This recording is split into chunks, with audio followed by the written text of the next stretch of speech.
Metamorphosis by Franz Kafka, as translated by David Wiley. One morning, when Gregor Samsa woke from troubled dreams, he found himself transformed in his bed into a horrible vermin. He lay on his armor-like back, and if he lifted his head a little, he could see his brown belly, slightly domed and divided by arches into stiff sections. The bedding was hardly able to cover it, and seemed ready to slide off any moment. His many legs, pitifully thin compared with the size of the rest of him, waved about helplessly as he looked. "What's happened to me?" he thought. It wasn't a dream. His room, a proper human room, although a little too small, lay peacefully between its four familiar walls. A collection of textile samples lay spread out on the table. Samsa was a traveling salesman. And above it there hung a picture that had recently cut out of an illustrated magazine and housed in a nice gilded frame.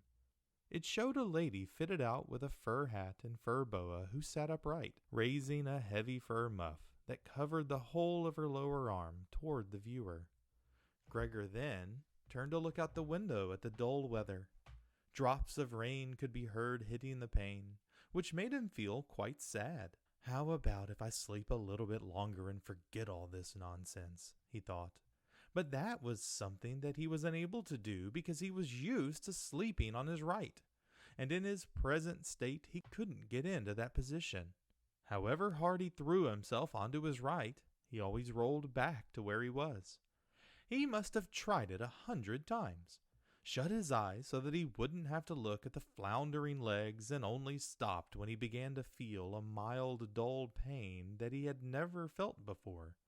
"Oh, God," he thought, "what a strenuous career it is I've chosen. Traveling day in and out, doing business like this takes much more effort than doing your own business at home. And on top of that, there's the curse of traveling. Worries about making train connections, bad and irregular food, contact with different people all of the time so that you can never get to know anyone or become friendly with them. It all can go to hell." He felt a slight itch up on his belly, pushed himself slowly up on his back toward the headboard so that he could lift his head better, found where the itch was, and saw that it was covered with lots of little white spots which he didn't know what to make of.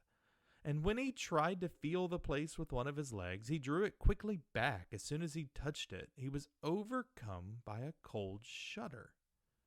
He slid back into his former position.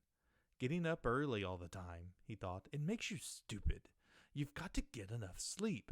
Other traveling salesmen live a life of luxury. For instance, whenever I go back to the guest house during the morning to copy out the contract, these gentlemen are always sitting there eating their breakfast. I ought to just try that with my boss. I'd get kicked out on the spot. But who knows?